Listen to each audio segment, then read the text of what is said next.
पहली बड़ी खबर जिस पर ढेरों सवाल उठाए गए, ढेरों आरोप लगाए गए। अतीक के बेटे की मौत का सच सामने आ गया है। बहुत से लोग इसे हत्या और साजिश से जोड़ रहे थे।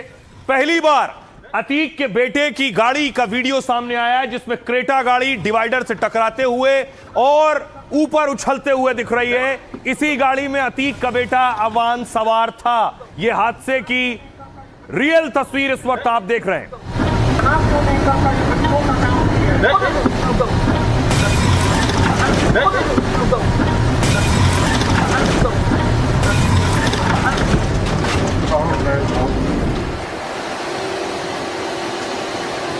देखिए गाड़ी के परखच्चे उड़ गए। जिस तरफ अबान बैठा था लेफ्ट साइड में, वो पूरी तरह तबाह हो गया है।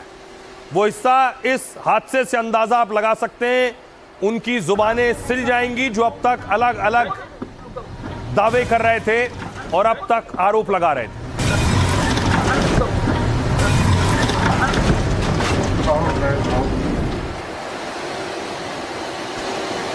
गाड़ी का हाल देखिए जरा।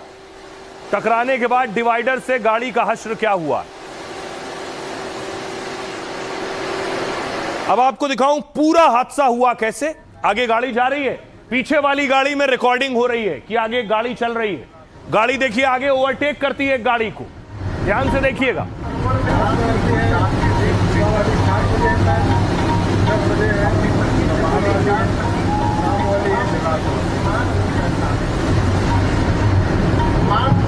रहने वाला है सबसे मतदाता उठाने जा रहा है। कोई मना तो नहीं करता, बच्चों का काम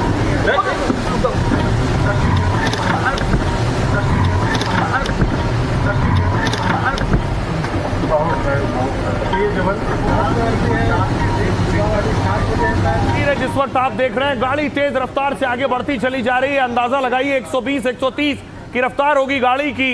तेज रफ्तार गाड़ी है और देखिए ये ओवरटेक करते ही जैसे ही आगे की तरफ बढ़ती है और अचानक पता नहीं क्या होता है, गाड़ी देखिए उल्टी तरफ जाती है और वहीं डिवाइडर शुरू होता है जहां सीधी टक्कर।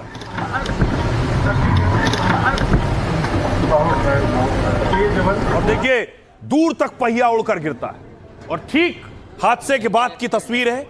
चारों तरफ आप तबाही देख रहे हैं, गाड़ी के परखच्चे उड़ गए, स्थानीय लोगों की भीड़ देख रहे हैं और खुद अतीक के बेटे अबान का शव सड़क के किनारे पड़ा हुआ। बहुत भयंकर एक्सीडेंट है। लेकिन सवाल यह है कि इस हादसे की तस्वीर आने के बाद भी इसे साजिश और षड्यंत्र से जोड़ा जा रहा था कि अतीक को कोई मार गया, असद का इनकाउंटर हुआ, अबान के साथ भी कुछ ऐसा ही हुआ। लड़कों को मार दिया, तीसरा लड़का अभी और एक्सीडेंट में मारा गया। लोगों का, झांसी के लोगों का कहना है कि वो एक्सीडेंट नहीं था, वो भी मारा गया। अतीक के बेटे की मौत साजिश से हुई या हादसे से? अतीक के बेटे की कार हादसे की दहलाने वाली तस्वीर सामने आई तो साजिश वाला सवाल और उस पर बवाल शुरू हो गया। पिछले एक हफ्ते से यूपी की सियासत में सवाल लगातार तैर रहा है। अखिलेश के नेता अतीक के बहाने योगी को घेर रहे हैं। आप जो शक के दायरे में सरकार है, सरकार को खुद कोई ऐसी एजेंसी से इंक्वायरी करा के सफाई देना चाहिए। एक तरफ सेकंड्स में अबान की कार के डिवाइडर से टकराने की तस्वीरें सामने आई तो दूसरी तरफ अतीक के नाम पर यूपी में सियासी मरहम का खेल शुरू हो गया, जिसमें ओवैसी अखिलेश को खुली चुनौती दे रहे हैं और 27 के चुनाव में सपा की टेंशन बढ़ाते जा रहे हैं। अब देखिए जरा इस हादसे के बाद सवाल क्या उठ रहे हैं। अभी भी यकीन नहीं है सियासतदानों को, क्या कह रहे हैं देखिए। ये तस्वीर आपके साथ चल रही है। राम गोपाल यादव ने आज कहा योगी की पुलिस पहले भी अतीक के बेटे को मार चुकी है, इसलिए अतीक के बेटे अबान की मौत पर सवाल उठ रहे हैं। झांसी के लोग भी कह रहे हैं कि यह हादसा नहीं हत्या है। वो शक जता रहे हैं कि अतीक के बेटे को मारा गया है। क्या इस परिवार को पूरी तरह खत्म करने का कोई गुप्त प्लान है? इस पर बीजेपी के प्रवक्ता राकेश त्रिपाठी ने कहा जब भी किसी माफिया या अपराधी को चोट पहुंचती है तो सबसे ज्यादा दर्द समाजवादी पार्टी को होता है। सपा ने अपने शासनकाल में माफिया को पाला पोसा है, जबकि योगी सरकार में अपराधियों पर कानून का डंडा चल रहा है। सपा नेता अबू आजमी ने कहा जैसे अतीक के बेटे की मौत हुई उस पर शक तो हो ही रहा है, पर जो दिन के उजाले और पुलिस कस्टडी में गोली मरवा देते हैं वो लोग क्या और कैसे इस मामले की निष्पक्ष जांच करेंगे? इंसाफ की कोई उम्मीद नजर नहीं आ रही है। अब कोर्ट का ही रास्ता है। इस पर नंद किशोर गुर्जर बीजेपी नेता कह रहे हैं गाड़ी डिवाइडर से टकराई और अतीक के बेटे की मौत हो गई। इस दुनिया में कोई शख्स या उसका परिवार जो काम करता है उन्हें कभी ना कभी अपने कर्मों का फल भुगतना ही पड़ता है। रविदास मेहरोत्रा सपा नेता ने कहा था अतीक अहमद को पुलिस कस्टडी में गोली मारी गई, इसलिए उनके बेटे की दुर्घटना में मौत पर संदेह पैदा हो रहा है। जांच होनी चाहिए, कहीं साजिश के तहत तो मौत नहीं हुई है। पूजा पाल विधायक बीजेपी से हैं। उन्होंने कहा किसी की मौत पर टिप्पणी या सियासत नहीं करनी चाहिए, लेकिन ईश्वर के घर देर है अंधेर नहीं। अतीक के पापों की सजा उनका परिवार भुगत रहा है। सुनिए इन सियासतदानों को जो सवाल उठाते रहे हैं इस हादसे पर भी। देखिए अतीक को कोई भला आदमी नहीं कहता, हालांकि वो 5 बार MLA रहे, MP रहे, लेकिन जिस तरह से उनको मारा गया, और वो मारा गया तो सबके सामने मारा गया, और उसके 2 लड़कों को मार दिया, तीसरा लड़का अभी और एक्सीडेंट में मारा गया। लोगों का, झांसी के लोगों का कहना है कि वो एक्सीडेंट नहीं था, वो भी मारा गया। तो जब इस तरह की गवर्नमेंट हो तो मुद्दे एक थोड़ी, वहाँ तो कोई डेवलपमेंट का काम ही नहीं हो रहा, सिर्फ बातें हो रही हैं, बातें। चोट तुझे आए तो दर्द मुझे होता है, भाई भाई में अक्सर ये होता है। समाजवादी पार्टी ने अपने शासनकाल में ऐसे माफिया अपराधियों को पाल पोस कर बड़ा किया था, इसलिए उनको धाराशायी होते हुए देखती है ना, वो बहुत दर्द उठता है। अब अतीक अहमद जिसके बेटे की रोड एक्सीडेंट में मौत हुई है, उसको लेकर के भी रामगोपाल यादव सवाल उठा रहे हैं। समाजवादी पार्टी को दर्द हो रहा है। समाजवादी पार्टी कह रही है कि बड़ी निर्ममता के साथ अपराधियों पर कार्रवाई हो रही है। तो क्या अपराधियों के प्रति उदारता बरतनी चाहिए? लोगों को शक हो रहा है कि अब जो उनके बच्चे का एक्सीडेंट हुआ है, आम इंसान के दिलो दिमाग में अतीक अहमद की फैमिली के साथ जो हुआ है, इस तरह की चीजें हो रही हैं। लोगों को शक होता है कि ऐसा तो नहीं, लेकिन इसकी सही इंक्वायरी होना चाहिए। एक लड़का जो बाहर था, जेल में भी नहीं था, और अपने भाई से मिलने जा रहा था और एक्सीडेंट हो गया, उसका इंतकाल हो गया। तो आप जो शक के दायरे में सरकार है, सरकार को खुद कोई ऐसी एजेंसी से इंक्वायरी करा के सफाई देना चाहिए ताकि लोगों को संतुष्टि मिले। अतीक अहमद जो पूर्व सांसद थे, उनको पुलिस कस्टडी में पत्रकारों के सामने वार्ता करते हुए उनकी हत्या कर दी गई थी। अब उनके छोटे बेटे की दुर्घटना दिखा करके मृत्यु हो गई है, और तमाम लोग ये आरोप लगा रहे हैं कि ये एक साजिश है। तो इस मृत्यु की जांच होनी चाहिए। अरे यार ये कौन सी बात है, एक्सीडेंट तो रोज होते रहते हैं, उसमें कौन सी बात? अरे यार ये कौन सी बात है, एक्सीडेंट तो रोज होते रहते हैं, उसमें कौन सी बात? तस्वीर भी मैंने आपको दिखा दी, लेकिन आप देखिए हादसे के बाद गाड़ी का हाल क्या था। गाड़ी का हाल ऐसा था, तस्वीर देखने के बाद कोई कह नहीं सकता कि बचना किसी का भी आसान था। तस्वीर देखिए, गाड़ी जिस तरफ अबान बैठा था उसके परखच्चे उड़ गए। देखने वालों ने देखा बीच सड़क एक्सीडेंट हुआ, और उसके बाद गाड़ी में जिस तरफ अबान बैठा था, बताया गया जो सीट थी और आगे डैशबोर्ड चिपक गए थे आपस में। अबान उसके बीच में फंस गया था। वहां जो चश्मदीद है वो बताते हैं कि अबान को जब निकाला गया तो मुंह में खून भरा था, शरीर के अंदर के बहुत से अंग फट गए थे।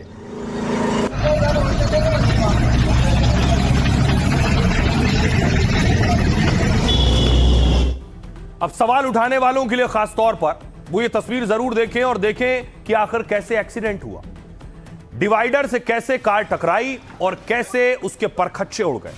उस हादसे की रोंगटे खड़ी कर देने वाली तस्वीरें पहली बार सामने आई। अबान जेल में बंद अपने भाई अली से मिलने जा रहा था।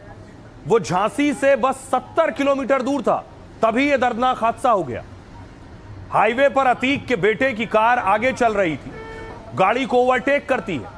यहां तक तो सब कुछ सामान्य था, यानी कोई गड़बड़ी नजर नहीं आ रही, लेकिन अगले ही पल कार का मुख्य सड़क से नीचे उतरने लगती है गाड़ी, और तेज रफ्तार कार कुछ सेकंड तक इसी तरह आगे बढ़ती है, और जब तक कोई कुछ समझ पाता आगे एक डिवाइडर से टकरा जाती है।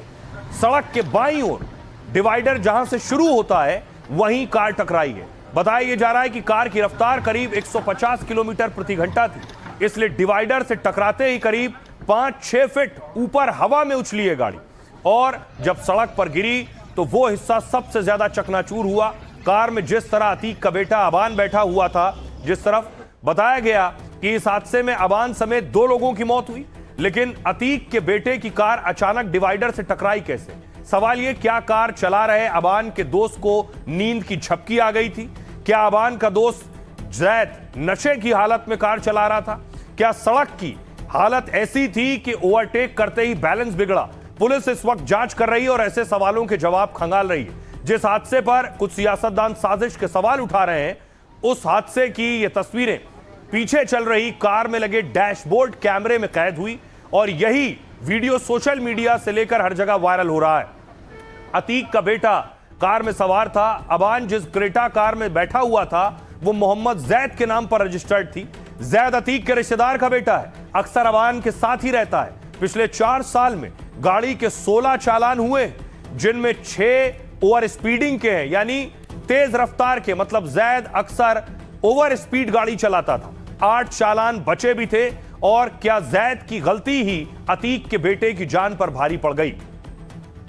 हमारे सहयोगी उस जगह पर पहुंचे जहां अतीक के बेटे अबान की क्रेटा गाड़ी टकराई है, जाकर डिवाइडर से टकराई है। उस डिवाइडर पर पहुंचे हमारे सहयोगी, उनकी रिपोर्ट देखिए। ये इलाका, ये हिस्सा है जहां गाड़ी नीचे उतरी और यहां से गाड़ी अनियंत्रित तेज गति से, चूंकि गाड़ी चल रही थी, यहां से अनियंत्रित हुई गाड़ी और जाकर के सीधे इतनी तेज गति में थी कि वो सीधा जाकर के, ये सीमेंट का बना हुआ डिवाइडर है जिसमें जाकर के ये टकरा गई और टकराने के बाद गाड़ी के परखच्चे उड़ गए, हवा में उछली गाड़ी और विपरीत दिशा में घूम करके खड़ी हो गई। अभी भी उस गाड़ी के, आज 6 अगस्त के बाद आज 12 तारीख है, 12 तारीख के बाद भी ये देखिए उसके अवशेष, गाड़ी के जो क्षतिग्रस्त गाड़ी थी उसके पार्ट्स वगैरह पड़े हुए हैं। गाड़ी वहां से आ रही थी, लगभग काफी ओवर स्पीड गाड़ी थी, 100 से ऊपर गाड़ी होगी लगभग मेरे हिसाब से।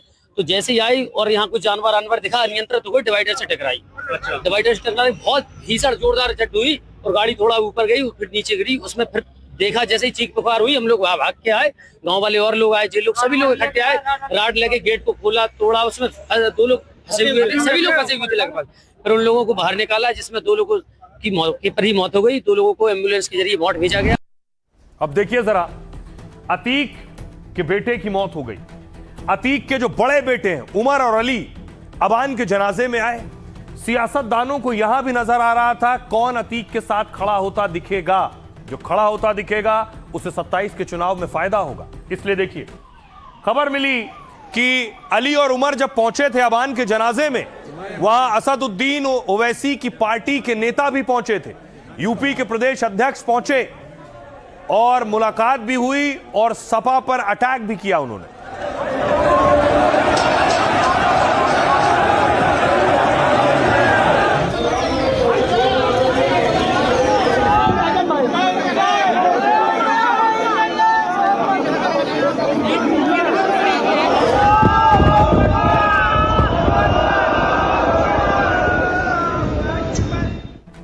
क्योंकि अतीक के बेटे उमर, ऐसा कहा जाता है कि वो ओवैसी की पार्टी के साथ जुड़े हुए हैं। ये तस्वीर आप देख रहे हैं, ये है शौकत, ओवैसी की पार्टी के यूपी प्रदेश अध्यक्ष। शौकत पहुंचे थे जनाजे में और शौकत ने मुलाकात की उमर से।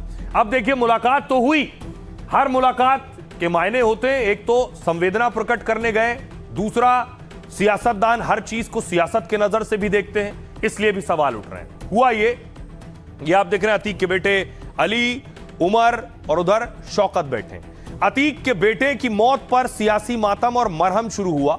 अबान की मौत पर सबसे ज्यादा सवाल तो अखिलेश की सपा ने उठाए, लेकिन इसे लेकर ओवैसी की पार्टी MIM सियासत में पीछे नहीं। अतीक के बेटे के जनाजे में ओवैसी के खास नेता भी पहुंचे थे। यूपी MIM के अध्यक्ष शौकत अली ने कांग्रेस सपा पर सवाल उठाए। कहा, जो लोग अतीक भाई के नाम से शेर पढ़कर नेता बने हैं, वो कांग्रेस के वो सांसद भी अतीक के बेटे के जनाजे में नहीं आए। जिस सपा से अतीक सांसद थे उसका भी कोई नेता क्यों नहीं आया? अबान के जनाजे में शामिल हुए शौकत अली ने और उमर से मुलाकात की और पुलिस के घेरे में शौकत एक मस्जिद में अतीक के दोनों बेटों से मिले। खबर है कि दोनों भाइयों ने शौकत के जरिए ओवैसी को पैगाम भेजा था। अली और उमर ने कहा, सदर साहब को हमारा सलाम कहिएगा और उन्हें बताइएगा कि हम हर जगह उनके साथ खड़े हैं। जानकार मानते हैं कि अतीक के बेटे के बहाने ओवैसी की नजर मुस्लिम वोट बैंक पर है। ओवैसी ने 2027 में यूपी में 200 सीट पर चुनाव लड़ने का ऐलान किया है। खुद शौकत अली बहराइच के मटेरा से चुनावी मैदान में, इसलिए मुसलमानों को साधने का कोई मौका छोड़ना नहीं चाहते। फिर अतीक के परिवार का ओवैसी से पुराना कनेक्शन भी है। 2022 के चुनाव से पहले शाइस्ता और उमर एमआईएम में शामिल हुए थे। बाद में शाइस्ता बीएसपी के साथ हो गई और उमर एमआईएम के सदस्य बने रहे थे। आइए अब आपको सुनवाता हूं, शौकत अली को सुनिए क्या कह रहे हैं। जिन लोगों ने अतीक भाई के नाम से शेर पढ़ करके नेता बन गए, जो अतीक भाई को अपना बाप कहते थे, ऐसे कमजोर उनके बच्चे के जनाजे में नहीं गए। दो भाई जेल के अंदर, उनके हाथों में हथकड़ी जब आए तो मैं देखा, जब मुझसे मुलाकात हुई, खुदा की कसम मेरी आंखों में आंसू आ गए। हमारे जबान से एक ही अल्फाज निकला, बेटा हिम्मत मत हारना, अल्लाह बहुत बड़ा है, जो इस जमीन और आसमान का मालिक है। अली ने, उमर ने, दोनों ने कहा कि चचा सदर साहब को मेरा सलाम कहिएगा। सदर साहब मतलब बैरिस्टर असदुद्दीन ओवैसी साहब को। तो बड़ा दिलचस्प ये है कि शौकत अली पहुंचे थे, यानी ओवैसी के नेता पहुंचे थे अतीक के बेटे से मिलने।